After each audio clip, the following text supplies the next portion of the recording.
Assalamualaikum warahmatullahi wabarakatuh. Waalaikumsalam Bismillahirrahmanirrahim. warahmatullahi. Alhamdulillah, salatu wassalamu ala asrofil anbiya wal mursalin Sayyidina wa maulana Muhammadin wa ala alihi wa sahbihi ajma'in.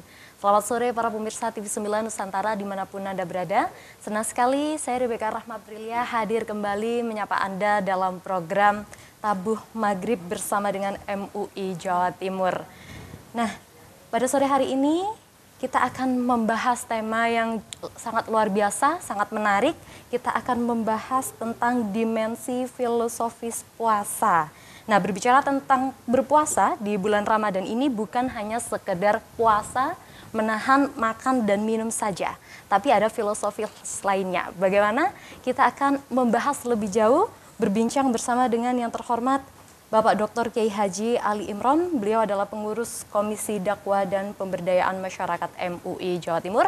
Sudah hadir saat ini di studio TV9 Nusantara. Sebelumnya akan saya sapa terlebih dahulu.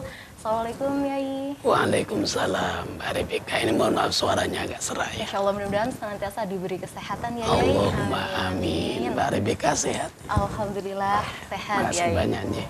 Baik, mudah-mudahan juga pemirsa TV9 yang saat ini sedang menyaksikan Tabuh Maghrib juga senantiasa diberi kesehatan seperti itu ya Yai. Allahumma amin. Amin. Baik Yai, ini berbicara tentang dimensi filosofis puasa. Nah, mungkin bisa disampaikan Yai kepada para pemirsa bagaimana hakikat dari berpuasa itu sendiri Yai. Ya, terima kasih Mbak Rebeka. Para pemirsa TV 9 yang dirahmati oleh Allah. Sebelumnya kami ucapkan Assalamualaikum warahmatullahi wabarakatuh. Waalaikumsalam. Alhamdulillahi rabbil alamin. Wassalatu wassalamu ala nabiyyina Muhammadin khatamil anbiya wal mursalin wa ala alihi wa sahbihi ajma'in, amma ba'du. Mbak Rebeka, para pemirsa TV 9 yang santun dan menyejukkan, yang dirahmati oleh Allah dimanapun Anda berada. Yang pertama saya ingin menyampaikan selamat menjalani ibadah puasa Mbak Rebeka dan seluruh pemirsa TV 9 yang dirahmati Allah. Puasa itu merupakan satu ritual tahunannya yang mungkin kita secara bersama-sama sudah maklum bahwa kegiatan ibadah puasa itu adalah satu risalah yang diajarkan, yang dibimbing oleh Allah untuk makhluknya. Sebagaimana di dalam Al-Quran itu kita bisa baca, bisa kita fahami di dalam risalahnya surah Al-Baqarah ayat 183. A'udzu billahi minasyaitonir rajim. Bismillahirrahmanirrahim. Ya ayyuhalladzina amanu kutiba alaikumusiyam kama kutiba alal ladzina min qablikum la'allakum tattaqun. Wahai orang-orang yang beriman, ditetapkan atas kamu berpuasa sebagaimana ditetapkan atas orang-orang sebelum kamu agar kamu bertakwa. Maka ukuran daripada ibadah puasa itu Mbak Rebeka, itu adalah ketakwaan. Padahal ketakwaan itu diukur dari sisi yang cukup dalam pada makna, yaitu melaksanakan semua perintah-perintah Allah dan menjauhi larangan-larangannya. Maka dimensi puasa pada skala ukuran filosofi dalam sudut pandang logika sesungguhnya itu tidak bisa lepas dari bagaimana Allah menundukkan kita dengan setunduk-tunduknya bahwa kedudukan kita adalah makhluk. Kedudukan kita adalah posisinya sebagai ciptaan yang dikehendaki oleh Allah. Kalau di dalam sejarah itu sudah disampaikan Mbak Rebeka dan para pemirsa yang dirahmati oleh Allah, bahwa penciptaan kita itu sebagaimana Allah sampaikan, wa ma khalaqtul jinna wal insa illa liya'budun, bahwa penciptaan atas diri kita khususnya sebagai hamba, sebagai manusia, itu adalah tidak ada lain, tidak ada bukan, hanya untuk menghambakan diri kepada Allah. Maka kaitannya dengan ibadah, penghambaan, itu sungguh kalau kaitannya dengan takwa, ada satu logika yang terbangun. Setiap orang yang ingin memiliki ketakwaan yang baik, maka tentu dia juga harus melalui proses belajar yang baik. Negara kita, bangsa kita, itu didirikan oleh founding fathers. Yang kalau kita membaca di dalam tulisan berbagai macam literatur dan sejarah, bahwa kita sejak dini sudah diajarkan, diberitahu tentang bagaimana cara belajar yang baik, agar kelak kita diberikan bekal keimanan dan ketakwaan yang baik. Saya, Mbak Rebecca, dibesarkan dalam ruang pendidikan yang berhaluan faham Ahlus Sunnah wal Jamaah. Dalam tradisi NU itu banyak sekali ruang untuk mentarbiyah keluarga, anak, famili, tetangga, dan bahkan seluruh masyarakat secara terbuka. Dalam tradisi kehidupan masyarakat Nahdliyin, itu sejak kecil itu biasanya sudah diarahkan anak-anak itu ke taman pendidikan Al-Quran. Lalu kemudian ada lagi madrasah diniyah, ada lagi kemudian majelis taklim, ada lagi jamiah-jamiah yang sangat luar biasa banyak, yang kemudian bisa membimbing kita, yang muaranya oleh ulama as-salafun as-salihun, itu ditata untuk bagaimana membangun kemantapan. Yang pertama adalah kaitannya dengan keimanan dan ketakwaan. Ada di dalam tradisi yang diajarkan di pesantren atau mungkin di dalam Jam'iyah Nahdlatul Ulama. Itu yang diantaranya adalah sejak dini anak itu bagaimana terbangun di dalam dirinya kaifiatul ubudiyah. Cara-cara menghambakan diri kepada Allah. Maka ketika cara menghambakan diri kepada Allah sejak dini, sejak kecil sudah diajarkan, maka sungguh beruntung orang yang menerima risalah pembelajaran yang diwariskan oleh para ulama as-salafun as-salih, yang kemudian bisa terbangun di dalam dirinya bagaimana cara menjadi hamba yang baik. Maka ketika terbangun hamba yang baik, prosesnya sejak dini kita sudah diajarkan mungkin kaitannya dengan kaifiyatul akhlak. Bagaimana cara membangun budi pekerti yang baik, akhlak yang baik. Lalu kemudian bagaimana cara menghambakan, cara ibadah yang baik. Sejak awal kita sudah dididik bagaimana cara berwudu, bagaimana cara sholat, bagaimana melafadzkan membaca Al-Quran sejak dini. Dan bahkan tidak jarang dulu, ini pengalaman saya Mbak Rebecca, kalau ketika belajar Al-Quran, itu selalu diajarkan bagaimana etika, akhlak, cara membaca Al-Quran yang baik. Bagaimana diawali dari berwudu, kemudian duduk, di depannya ada bangku, ada kalau dulu saya masih kecil itu namanya turutan itu ya, kalau sekarang mungkin ikra itu. Kemudian dibaca huruf demi huruf melalui apa itu kalau yang dipakai untuk nyuting itu apa namanya kalau dalam bahasa Indonesianya itu, alat petunjuk ya. Nah, hal yang seperti itu sejak dini sungguh beruntung di antara kita yang masa kecil belajar di dalam kaifiatul akhlak, kaifiatul diniyah, itu diarahkan oleh orang-orang tua kita. Maka untuk itu sejak dini sesungguhnya dalam kaitannya dengan ukuran ya, ukuran ketakwaan itu memiliki ruang yang sangat relatif.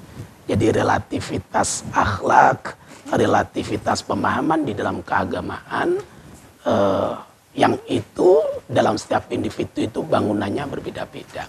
Maka dari sini saya sebenarnya juga memberikan apresiasi ya kepada orang tua yang berkesempatan untuk mendidik anaknya sejak dini dalam kaitannya dengan agama. Maka kalau ingin anaknya kelak menjadi warisan orang tua yang soleh, itu salah satunya sebagaimana yang pernah diserukan oleh Gus Luk, Gus Riza itu ya, ayo mondok. Ayo mondok. Ayo mondok. Baik, Ya. baik, kita akan sampaikan lebih jauh. Namun dan di episode kali ini masih membahas tentang dimensi filosofis puasa. Baik ya, mungkin bisa disampaikan lanjutannya tadi ya terkait bagaimana hakikat dari puasa itu tadi.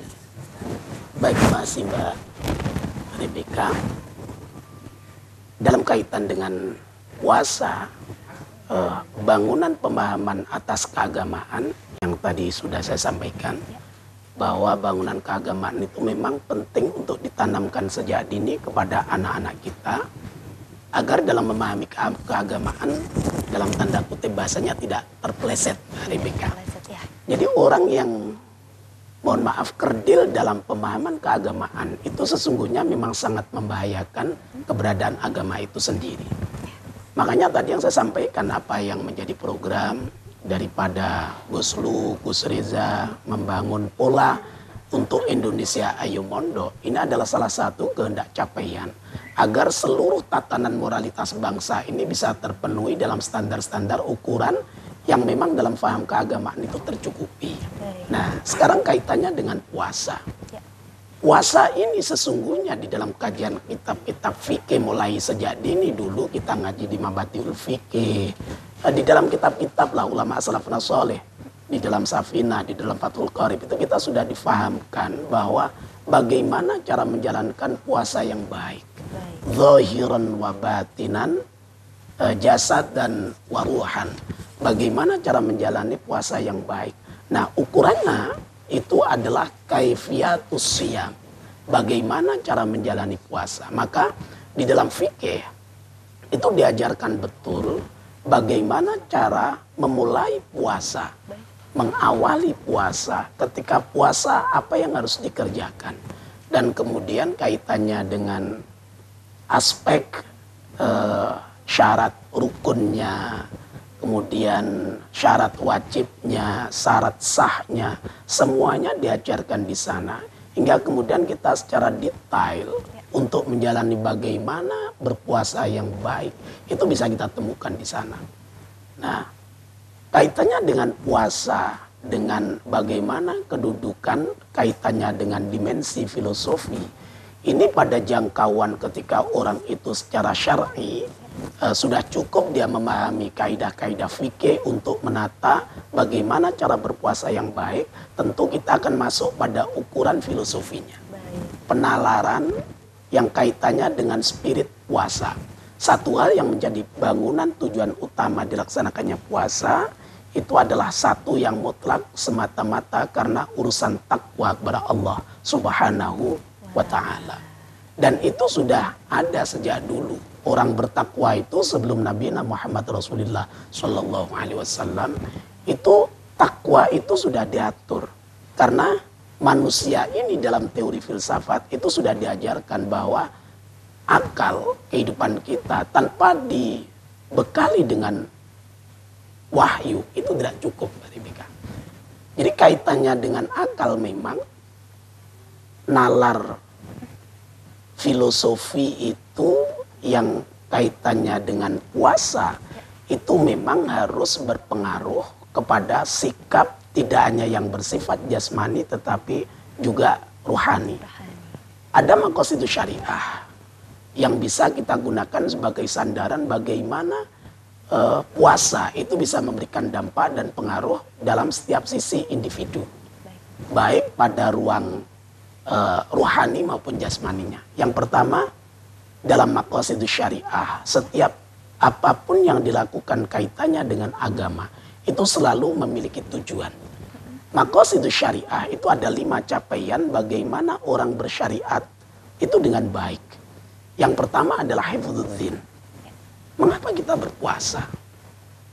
Apa tujuan kita berpuasa?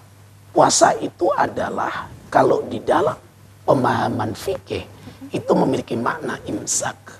Imsak anisyai, menahan dari sesuatu. Nah, sesuatu itu diatur. Menahan itu artinya apa?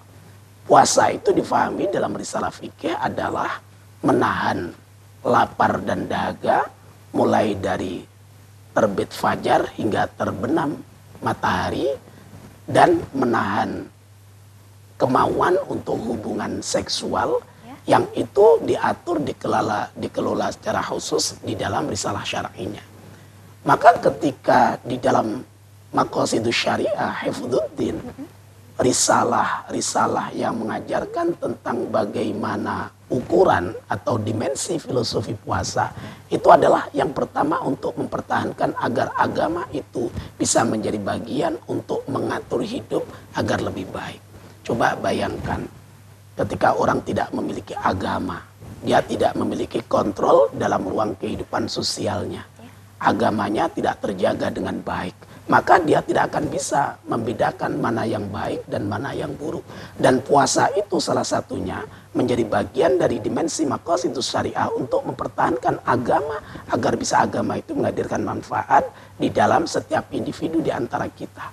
Maka orang yang memposisikan puasa sebagai bagian dari mempertahankan keberadaan agama di dalam diri seseorang itu menjadi sesuatu yang penting. Artinya apa? Agama itu tidak akan pernah mengajarkan sesuatu yang berat. Karena Nabi sendiri itu menyampaikan segala sesuatu yang aku perintahkan maka lakukanlah semampumu. Itu menjadi salah satu risalah bagaimana Nabi mengajari kita bahwa belajar agama itu tidak harus langsung tahu-tahu berat gitu. Allah juga menyampaikan yuridullah bikumul yusra wala yuridu bikumul usra. Allah itu lebih berkehendak atas diri kita sebagai individu, utamanya juga kaitannya dengan puasa. Itu awali menjalankannya dengan yang ringan-ringan dulu. Kalau contoh amalia di dalam puasa.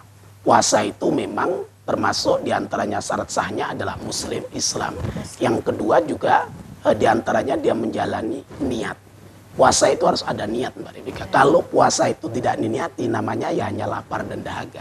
Makanya Nabi sendiri menyampaikan betapa pentingnya kita belajar agama agar apa yang dikhawatirkan oleh Nabi terkait dengan banyak orang yang menjalani puasa, tetapi yang ia dapatkan hanya lapar dan dahaga. Jadi dia tidak mendapatkan apapun kecuali hanya lapar dan haus. Dan ini yang kemudian menjadi kehendak mengapa pentingnya kita memahami maqasidus syariah dalam kaitannya menjaga agama di dalam diri kita sehingga kaifiyatus siyam itu bisa kita pahami secara betul. Dan yang tidak kalah pentingnya bagaimana kita mempertahankan puasa itu tidak hanya menjaga lapar dan dahaga, menjaga hawa nafsu, tetapi itu juga memiliki refleksi atas apapun yang menjadi bagian dari sikap sosial kita. Contoh nih, menjaga lapar dan dahaga. Itu kata yang bisa mengantarkan kita kaitannya dengan mulut. Nah, jangan dikira yang termasuk lapar dan dahaga itu termasuk dalam mubtilatus siyam, membatalkan puasa itu hanya makan dan minum. Maka diantaranya itu yang salah satunya adalah bagaimana kemudian hal-hal yang bisa membatalkan puasa kaitannya dengan agama itu juga terpelajari dengan baik. Contoh nih, mulut ini tidak hanya makan dan minum fungsinya, tapi kadang-kadang juga membincangkan masalah orang. Atau mungkin juga kita rasan-rasan, mengolok-olok, tanpa disadari seringkali kita itu tadi gibah Gibah. gibah seperti itu. Jadi hal-hal yang seperti ini menurut saya bahwa menahan yang kaitannya dengan lisan itu sesungguhnya kaitannya juga hal-hal yang membatalkan puasa tidak hanya makan dan minum, tetapi juga hal yang keluar dari mulut kalau tidak hati-hati. Itu tidak hanya memasukkan sesuatu dari mulut, tapi juga hal yang keluar dari mulut. Apa yang masuk dan apa yang keluar. Apa yang masuk dan apa yang keluar. Makanya termasuk salah satu yang membatalkan puasa itu diantaranya adalah menyengaja untuk apa itu alkohol itu namanya apa itu muntah. Nah muntah, kalau muntahnya nasi itu masih bagus, tapi kadang kalau kita tidak menyadari bahwa secara spirit puasa itu kemudian jadi bagian yang tidak terpisahkan dari lisan kita, maka untuk itulah kemudian maqasidus syariah mengajarkan pada pemahaman konteks agama kaitannya dengan bagaimana ukuran puasa dalam maqasidus syariah. Agama mengajarkan tidak hanya menjaga dari lapar dan dahaga, tidak hanya menjaga kemaluan kita, tetapi juga menjaga berbagai macam apapun yang kaitannya dengan tubuh kita, baik dari mulut, dari mata, dari telinga, dari perilaku dan sikap kita sehari-hari. Itu tadi juga bisa ini ya Yai, terkait dengan hubungan bagaimana puasa dan anggota tubuh kita. Baik ya, ini kita lanjutkan kembali. Bagaimana puasa ya bisa membantu seseorang dalam mencapai kesadaran diri dan kebijaksanaan ya? Baik para pemirsa TV 9 yang dirahmati oleh Allah, yang santun dan menyejukkan, Mbak Rebecca, puasa itu sesungguhnya ketika memiliki makna menahan ya, atau mungkin menjaga, maka di sini sesungguhnya memiliki kedudukan yang bahasanya semacam, kalau di dalam risalah yang paling mudah itu adalah penyelamatan. Jadi manusia itu pada kenyataannya sesungguhnya sebagaimana yang Allah sampaikan kepada kita itu sebagaimana terbahas di dalam surah Wal Asri itu. Wal Asri, demi masa, innal insana lafi khusrin. Sungguh seluruh manusia itu di dalam kerugian. Maka bulan Ramadan ini adalah bulan yang dianugerahkan oleh Allah Subhanahu wa taala, yang diberikan kepada kita semua melalui risalah Nabi Muhammad Rasulullah SAW. Itu sebagaimana yang disampaikan bahwa apapun yang kita lakukan di bulan Ramadan ini memiliki lipat ganda pahala, Mbak Rebecca. Jadi itu dhaaf ajrun minhu min syahri Ramadan. Jadi bulan Ramadan itu setiap apapun yang kita lakukan itu pahalanya berlipat ganda. Kalau hari biasa kebaikan itu bisa diukur hanya 10 sampai 700. Di dalam sisi kebaikan di bulan. Tapi kalau di bulan Ramadan itu bisa sampai 1000 kali lipat. Contoh nih keutamaan di bulan Ramadan. Salah satunya adalah berbasis dengan keimanan dan ketakwaan kita melakukan ibadah sunnah. Contoh kita bersedekah. 1.000 rupiah itu bisa berubah menjadi 1 juta. Itu hanya bisa dialami di bulan Ramadan. Begitu juga bulan Ramadan itu adalah bulan di mana Allah Subhanahu wa taala memberikan kesempatan kepada kita untuk bagaimana Allah menyampaikan dalam ajaran satu hadis yang meskipun tidak begitu mutawatir, tapi itu relatif memberikan pemahaman yang cukup bagus untuk kita menjalani bulan puasa ini dengan penuh kemuliaan.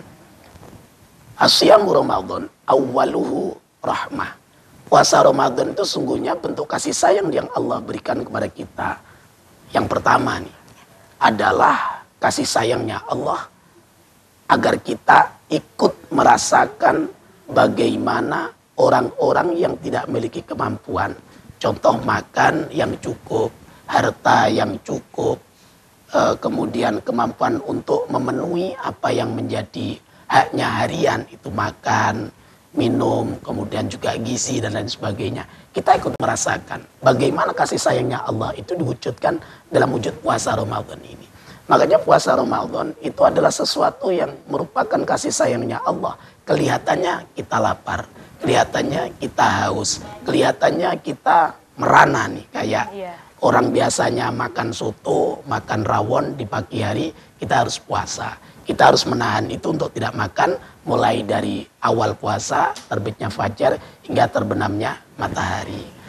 Bukan berarti kemudian jangan sampai seperti kita, kasih sayangnya Allah itu diubah. Yang menahan makan dan minum, itu kemudian malamnya kita balas dendam, Mbak Rebecca. Jadi siang kita tidur saja, karena tidurnya orang yang puasa itu diumpamakan oleh Nabi itu seperti orang yang membaca tasbih, itu sudah pahala, Mbak Rebecca. Nah, ketika siang kita puasa, kita tidur saja, tidak merasakan bagaimana aktivitas, kreativitas, kegiatan harian kita berubah. Makanya salah satu daripada kasih sayangnya Allah itu kadang-kadang diberikan kepada hambanya. Itu secara kasat mata nampak seakan-akan itu ujian, siksaan. Padahal sesungguhnya nikmat kasih sayangnya Allah.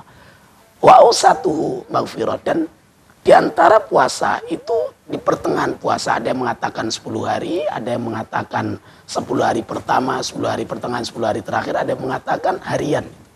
Jadi awal puasa di waktu pagi itu adalah rahmah, di pertengahan hari itu adalah maghfirah, di akhir hari itu adalah itqum minan nar. Maka di antara bahasan ini bahwa kaitannya dengan unsur fisik, ya, unsur fisik, puasa itu memiliki pengaruh dan dampak yang kaitannya dengan bagaimana tubuh, gestur tubuh atau perilaku tubuh, bentuk tubuh ini. Kalau di bulan puasa ini hawa nafsu itu agak terkekang. Biasanya kita pagi hari makan, pagi hari merokok, pagi hari bisa jajan seenaknya.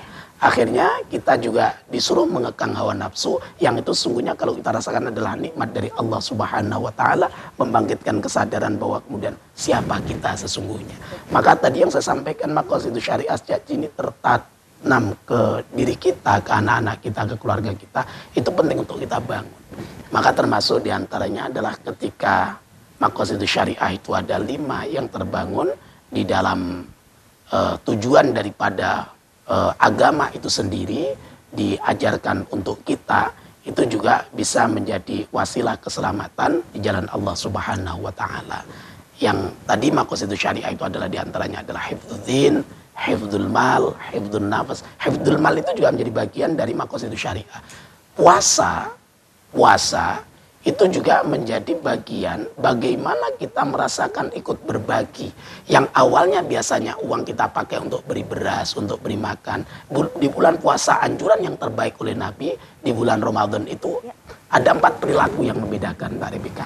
Yang pertama, orang puasa itu memang harus didasari dengan niat. Ini kelebihan orang yang berpuasa. Ini puasa itu harus niat. Kalau tidak niat, maka termasuk salah satu dari syarat sah orang yang berpuasa itu adalah niat. Itu semua ulama sepakat. Yang kedua adalah yang kaitannya dengan lebih jauh ya, masuk kepada sisi apa yang menjadi motivasi puasa, itu adalah yang kaitannya dengan aspek perilaku. Nah, perilaku kita. Kalau kemudian kita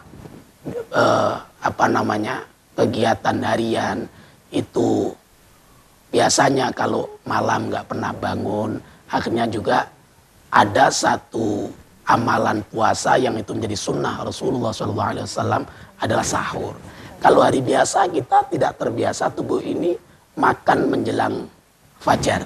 Nah, ada istilah sahur. Sahur itu artinya ya remang-remang gitu ya. Makanya kalau kita mendefinisikan sahur itu adalah waktu yang memang menjelang subuh.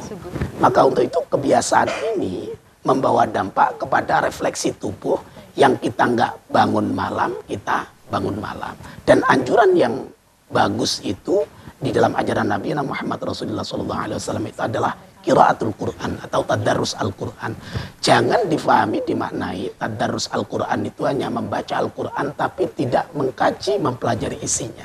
Maka orang yang tadarus Al-Quran itu perlu kita bangun, kita tingkatkan kebiasaannya tidak hanya membaca Al-Quran melalui pengeras suara yang terbiasa seperti sekarang, tetapi bagaimana kualitas peningkatan tadarus Al-Quran itu juga ada at-tarbiyah, ada at-dirasah Al-Quran, terbimbing, terproses oleh guru yang mumpuni, yang menguasai, kemudian generasi-generasi kita mengkaji, mentelaah tentang isi-isi yang diajarkan di dalam Al-Quran. Baik, ya luar biasa sekali tadi.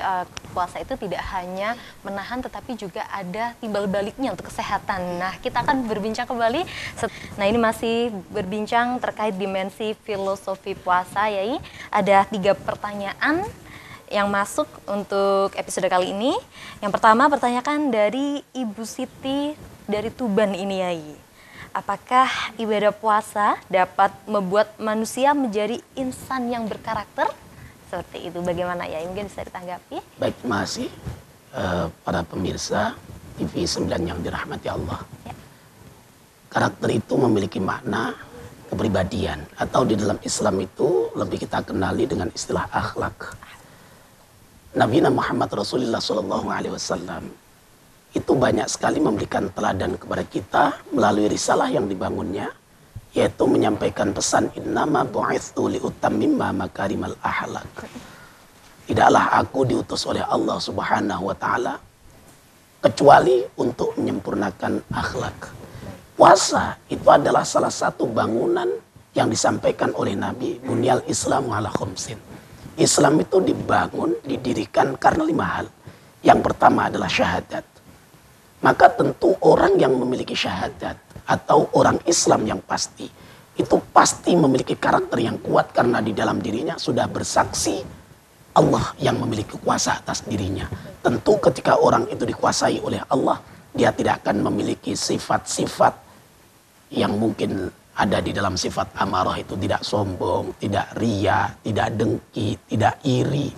Maka ketika orang sudah syahadah, seharusnya yang muncul di dalam dirinya sebagaimana bangunan Islam, awal ketika dia syahadah saja, itu sudah ada di dalam dirinya karakter keimanan, keislaman yang baik.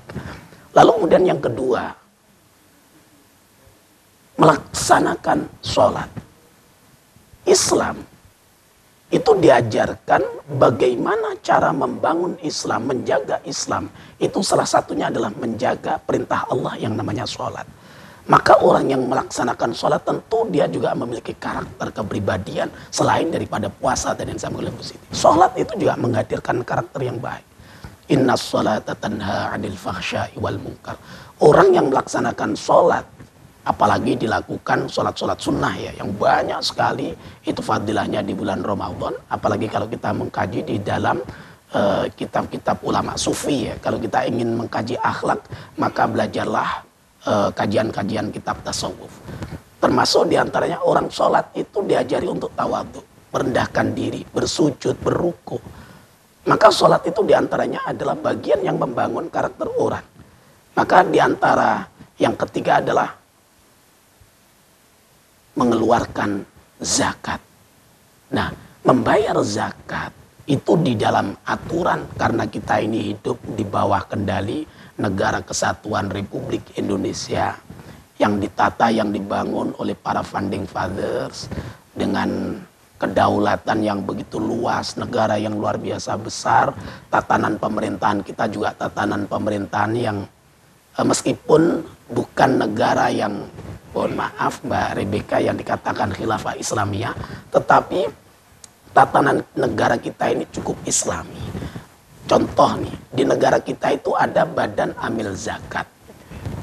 Di masyarakat juga ada organ-organ badan amil zakat, bahkan ditambahi infak dan sodakoh. Orang yang ingin mengarahkan hartanya di jalan Allah untuk kebaikan, kemaslahatan bangsa dan negara, ini tertata dengan baik di negara kita untuk bagaimana membangun pribadi agar memiliki akhlak yang baik, kepribadian yang baik. Maka untuk itu ketika kita menyaksikan bangunan bangsa dan negara ini untuk tataran ekonomi, kita bisa mengkaji dalam telaatan yang saya sampaikan di awal. Kalau Anda ingin mendalami agama atau ingin mendidik ke anak dalam masalah agama, tanamkan di dalam dirinya sejak dini. Maka dia akan bisa menguasai, memahami agama dengan cukup baik. Kalau tidak, yaitu yang menjadi masalah seringkali kadang-kadang orang tidak terlalu mendalami agama. Dia hanya memahami cover, mengkaji cover, lalu kemudian dia sudah berkata-kata dengan suara lantang, takbir, takbir. Itu yang kadang-kadang kalau kita menyaksikan agama itu seakan-akan menyeramkan, menakutkan. Kemudian yang keempat, itu yang menjadi pertanyaan dari Bu Siti di Tuban, mudah-mudahan dirahmati oleh Allah. Di antaranya adalah membangun karakter dengan puasa itu sudah menjadi kepastian. Karena puasa itu mengendalikan diri, menahan diri, yang sehingga itu akan terbangun akhlak yang berbeda dibanding orang yang tidak berpuasa. Contoh di antaranya, kebiasaan kita makan sehari 3 kali. Lalu dengan puasa kita cukup dianjurkan di dalam Islam itu ada berbuka puasa dan sahur. Nah untuk itu maka puasa itu cukup bisa memberikan dampak kepada aspek baik individu maupun sosial yang kemudian mengarah tadi yang dikatakan itu adalah karakter, kepribadian atau akhlak. Maka ketika puasa itu yang menjadi harapan besar saya, puasa itu juga harus bisa mendatangkan sifat tawadhu, kemudian juga sifat qanaah. Kita baru-baru ini dihebohkan ya dengan perilaku yang mungkin tidak patut untuk dicontoh. Itu adalah yang rame perilaku memukuli temannya yang tanpa alasan, tanpa sebab. Kadang-kadang itu juga akhirnya harus berhadapan dengan penegak hukum. Bahkan merembet sampai ke orang tuanya, bahkan jadi persoalan negara yang lebih besar. Nah, hal yang seperti ini, mari dengan momentum puasa ini, kita belajar untuk menahan diri. Yang sudah, yang belum, mari kita perbaiki semuanya dengan sebaik-baik kebaikan. Maka momentum puasa, mari secara bersama-sama apa yang diajarkan oleh Nabi Muhammad Rasulullah SAW, ud'u ila sabili rabbika bil hikmah. Kita melalui puasa, kita menyeru kepada siapapun, kepada jalan yang penuh dengan hikmah. Dalam teori filosofi, dimensi filsafat puasa atau dimensi filosofi puasa, maka yang menjadi inti dari puasa itu adalah akhlak. Tawadhu, qanaah, tawadhu itu rendah diri. Jadi saya rasa orang yang memiliki sifat dan sikap yang diawali dari puasa, maka sungguh dia akan menjadi insan-insan yang sebagaimana diajarkan oleh Nabi Muhammad Rasulullah SAW. Nabi mengajarkan diutus di muka bumi untuk akhlak, maka tentu yang kita contoh adalah Nabi Muhammad Rasulullah SAW. Baik. Tidak terasa kita sudah berada di segmen terakhir, Yai. Iya, Mbak Rebecca. Mungkin ini bisa disampaikan kepada para pemirsa terkait statement di episode kali ini, Yai. Ya, alhamdulillahirrahmanirrahim, Mbak Rebecca, para pemirsa TV 9 yang santun, menyejukkan dan dirahmati oleh Allah Subhanahu wa taala.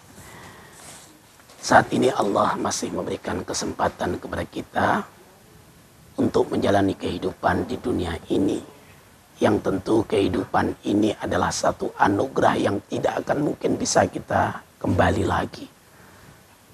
Ketika Allah masih memberikan kesempatan kepada kita untuk menjalani kehidupan ini, maka bekal modal yang paling baik adalah ilmu. Dan ilmu yang terbaik, kata Imam Al-Ghazali, adalah ilmu agama. Dan ilmu agama itu hanya bisa diperoleh melalui proses yang jangan hanya dijalani secara instan, tetapi proses panjang. Maka untuk itu, di momentum bulan puasa ini, marilah sedikit kita bermuhasabah. Bagaimana menata diri kita? Sudahkah kita menjadi orang yang baik? Sudahkah kita bisa menahan hawa nafsu dan keinginan-keinginan yang itu berdaulat dengan kemadharatan? Atau mungkin keinginan-keinginan yang bisa membawa kerusakan? Atau mungkin keinginan-keinginan perilaku kita yang membawa kepada kerusakan atau bahkan merugikan orang lain. Maka bulan puasa ini adalah momentum kita untuk mendekatkan diri kepada Allah. Dengan jalan ini Allah Subhanahu wa taala memberikan kesempatan kehidupan kepada kita untuk terbimbing dengan baik melalui risalah agama yang Allah turunkan kepada kita. Bulan puasa adalah bulan yang ada hanya 1 tahun 1 kali. Maka momentum bulan Ramadan dan ini sudah kita jalani separuh bagian di bulan Ramadan. Tentu ini menjadi bagian yang menurut saya hari-hari yang telah terlalu itu sangat-sangat indah. Biasanya dengan keluarga kita di waktu malam tidak menjalani makan, kita bisa dengan keluarga bisa makan malam. Lalu kemudian sholat bersama. Itu kalau kita lalui sangat-sangat indah. Maka di closing statement saya, yang pertama adalah kita jalan puasa dalam berbagai macam ritualnya. Mulai dari niat puasa, kemudian taraweh di saat bulan puasa atau sholat sunnah taraweh, kemudian sahur di bulan puasa, kemudian tadarus dan membaca Al-Quran di bulan puasa. Ini terbangun di dalam diri kita sehingga apapun bangunan yang diajarkan oleh Nabi Muhammad Rasulullah SAW, amalan-amalan yang baik di bulan puasa ini yang sudah kita jalani separuh ini bisa kita bangun untuk lebih bagus lagi. Yang biasanya tidak tahajud, yang biasanya tidak qiyamul lail untuk melaksanakan zikir wirid, kita laksanakan zikir wirid. Dan ingat, di dalam puasa marilah kita bangun kesabaran yang lebih, ketakwaan yang lebih, keimanan yang lebih, sehingga semuanya bisa terbangun di dalam diri kita. Sifat tawadhu, rendah diri, lalu kemudian sifat yang terbangun yang harus betul-betul melekat di dalam diri kita. Yang penting itu diantaranya adalah sifat wara. Sifat wara itu juga perlu untuk kita tanamkan, kita bangun di dalam diri kita, dan kita betul-betul akhirnya oleh Allah Subhanahu wa taala ditetapkan bulan puasa saat sekarang ini menjadi cara dan pintu Allah untuk menghapus dosa-dosa kita yang telah lalu, dan sehingga kita sebagaimana disampaikan oleh Nabi Muhammad Rasulullah SAW, tidak ada balasan bagi orang yang puasanya diterima oleh Allah kecuali dia seperti anak yang dilahirkan dari rahim ibunya seperti anak yang belum memiliki dosa. Maka mudah-mudahan momentum bulan Ramadan ini bisa menghapus dosa-dosa kita, menambah nikmatnya Allah Subhanahu wa taala, dan dalam perjalanan hidup kita digolongkan menjadi orang-orang yang beruntung dan kelak ditetapkan menjadi ahli surganya Allah Subhanahu wa taala. Itu Mbak Rebecca, para pemirsa TV 9 yang dirahmati oleh Allah, yang bisa saya sampaikan. Ada kurang dan lebihnya mohon maaf. Wallahul muwaffiq ila aqwamit thoriq. Assalamualaikum warahmatullahi wabarakatuh. Assalamualaikum wabarakatuh. Baik, terima kasih Yai untuk waktunya pada hari ini. Semoga Yai senantiasa diberi kesehatan. Amin. Dan begitu juga dengan para pemirsa TV 9, mudah-mudahan juga diberi kesehatan selama bulan Ramadan ini. Nah pemirsa, bagi Anda yang mungkin akan mengadakan buka bersama dengan menghadirkan tausiah bersama Kiai, Ibu Nyai, dan ingin diliput oleh tim TV 9, Anda bisa menghubungi nomor 0821 31744 321. Dan juga jangan lupa saksikan program-program spesial Ramadan di TV 9 Nusantara. Akhirnya saya Rebecca Rahmaprilia mewakili kerabat kerja yang bertugas pamit undur diri. Terima kasih atas kebersamaan Anda. Wallahul muwaffiq ila aqwamit thoriq. Wassalamualaikum warahmatullahi wabarakatuh.